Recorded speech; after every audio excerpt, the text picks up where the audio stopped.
Kelanchal times, हर खबर पर हमारी नजर। इसे काम करेगा। इन्हीं लफ्जों के साथ मेरी बात मैं खत्म करता हूं। धन्यवाद माननीय शक्ति सिंह गोहिल जी। डॉक्टर लक्ष्मीकांत वाजपेयी जी,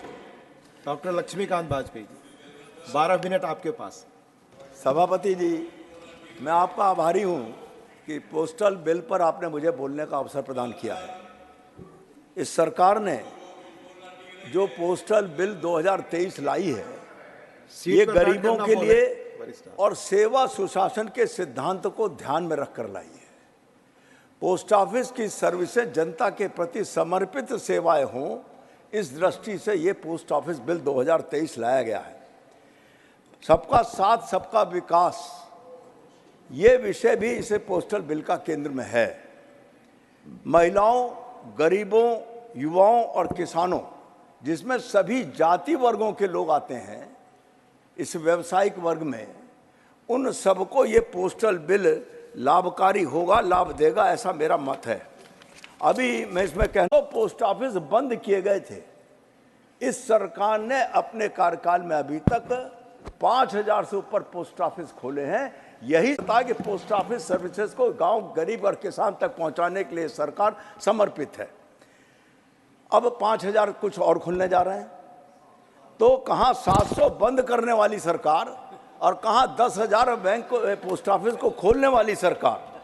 रोजगार का सवाल बताया गया है। ये अगर नए डाकखाने खुलने हैं तो किसी बिना मैन पावर के तो नहीं खुलेंगे।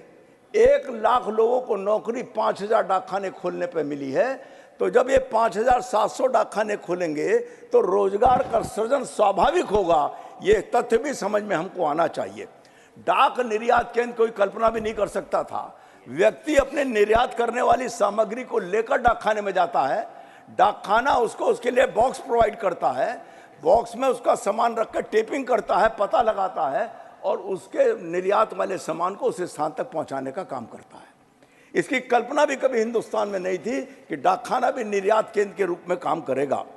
पासपोर्ट सेवा केंद्र ठीक है कि 7-8 साल पहले हुए थे, लेकिन आज 1.5 करोड़ लोगों को पासपोर्ट की सुविधा, क्योंकि डाकखाना हर जिले में है।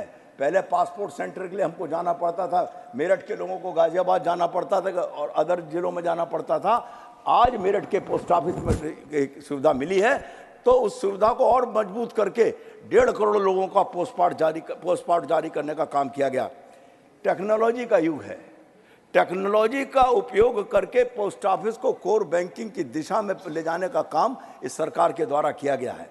डिजिटल पेमेंट योजना, ये भी पोस्ट ऑफिस के माध्यम से इसी सरकार के द्वारा चालू की गई है। श्रमिकों के बारे में जिसकी चिंता बहुत कम लोग किया करते थे, उन श्रमिकों का भी बीमा पोस्ट ऑफिस के माध्यम से पायलट प्रोजेक्ट के रूप में किया गया है और लगभग 1.5 लाख श्रमिकों का पायलट प्रोजेक्ट के रूप में किया जा चुका है और अब इसके सफल होने के बाद इसका विस्तार करने का संकल्प भी सरकार का है। मैं कुछ बातें और उस बिल को सहमति नहीं दिला पाई थी ये सरकार और वो बिल वापस हो गया, ना उन्होंने संसद को वापस किया गया। उसके बाद जब अगले महामहिम राष्ट्रपति जी आए तो जनवरी 90 में उन्होंने पुनर्विचार के लिए संसद को लौटाया और 2002 में वो बिल वापस हो गया।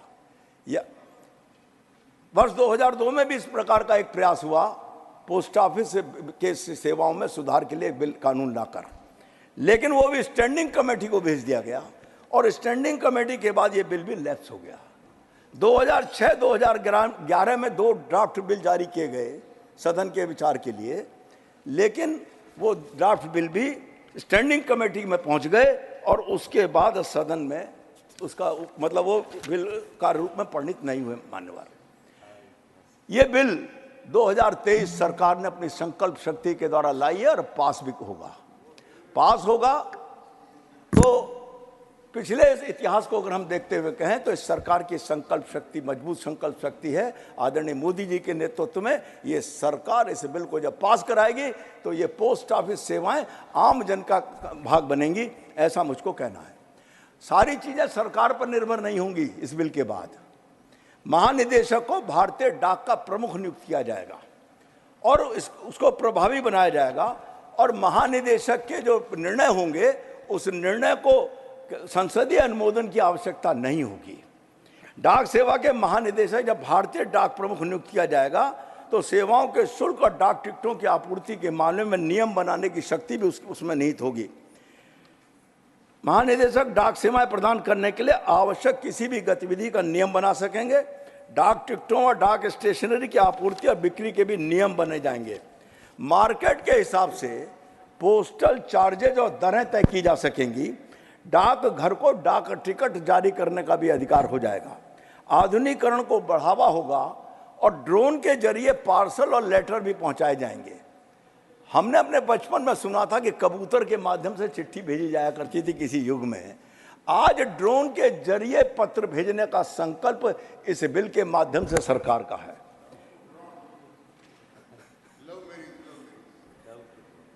लेकिन एक बात जरूर मैं कहना चाहूंगा कि कानून व्यवस्था वर्तमान आतंकवाद के युग में और निजता, इसके बीच की रेखा बहुत धुंधली हो गई है।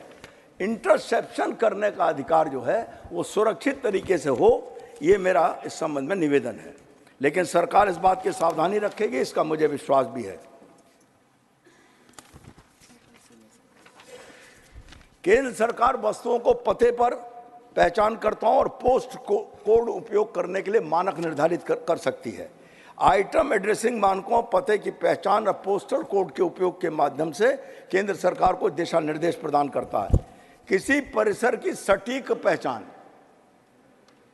के लिए भौगोलिक निर्देशांक के आधार पर भौतिक पते को डिजिटल कोड से बदल देगा, जबकि डिजिटल एड्रेसिंग एक दूरदर्शी अवधारणा है।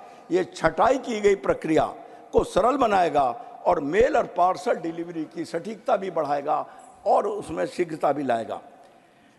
सबसे बड़ी बात इस बिल की ये है कि ये नागरिक केंद्रित सेवाओं को विकसित करने के लिए, सुविधाजनक बनाने के लिए विधेयक लाया है।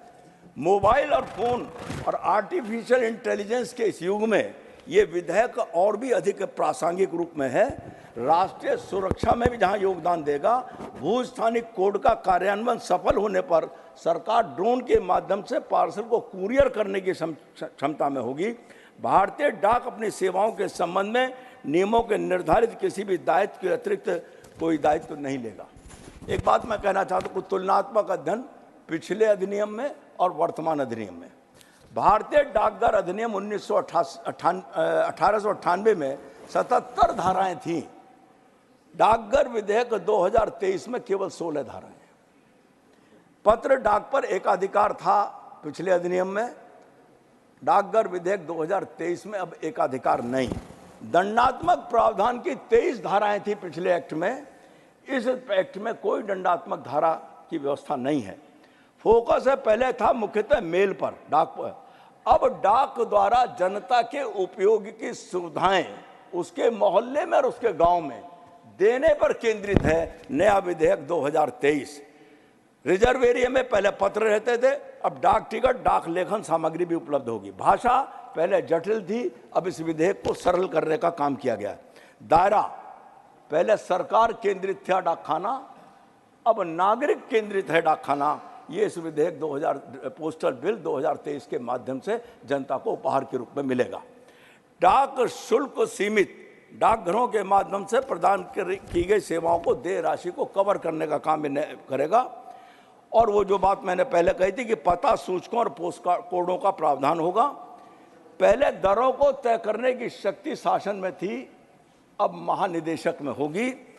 कुल मिलाकर इस विधेयक के माध्यम से सरकार ने पोस्टल सेवाओं को जन उन्मुखी बनाने में जो प्रयास प्रारंभ किया है, निश्चित तौर पर पिछली सरकारों के जिनके बिल स्टैंडिंग कमेटी में जाकर या लैप्स होकर चले गए, सरकारों को कोई चिंता डाक सेवाओं को जनता के प्रति जवाबदेह बनाने की नहीं थी। आदरणीय मोदी जी की सरकार में और आदरणीय मंत्री जी अश्विनी वैष्णव जी ने जिस प्रकार का विधेयक लाए हैं, मैं इनको बधाई भी देना चाहता हूं, साधुवाद भी देना चाहता हूं। और इस बिल के माध्यम से डाक सेवाएं जनता के दरवाजे पहुंचेंगी, जन उपयोगी होंगे, ऐसा मुझे विश्वास है। धन्यवाद।